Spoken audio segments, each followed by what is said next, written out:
A client hired me to open up an inside sales conference, and the CEO of the company started the conference this way.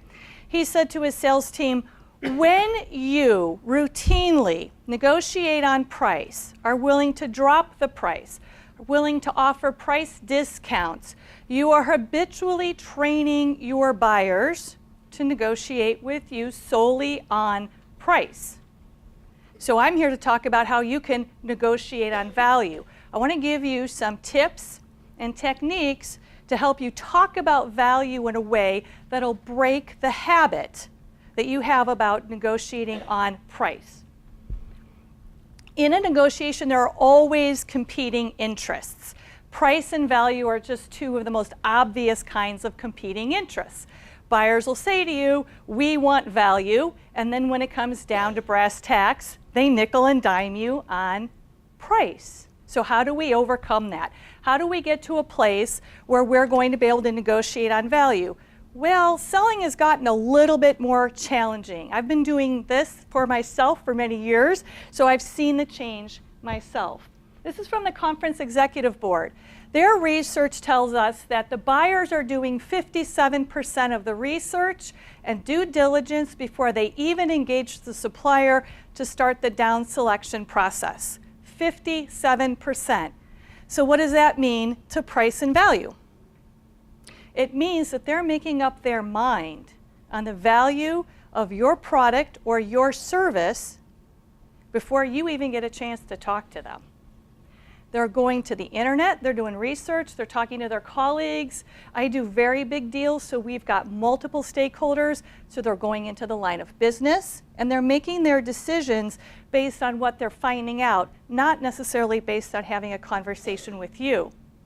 So the idea is you've got to get and take advantage of that 43%. You need to bring insight to the conversation. You need to change the value conversation for them, for the buyer, or what happens is, because they're in the last 43% of the buying process, they're going to nickel and dime you on price because they've already made up their mind. See, they've educated themselves on the internet, so they know. So insight is really the value conversation. This is where I really find that there's an opportunity for those of you in sales to differentiate yourself and to become ruthlessly relevant, to become the rock star in your industry. Because if you can master being able to talk about value in some very specific ways that I know buyers want you to talk about value, you can stand out in the crowd. Now, yes, are there going to be buyers that are still going to be interested in nickeling and diming you? Absolutely.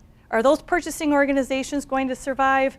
No, they're not. I work with them. They hire me. I work on both sides of the fence.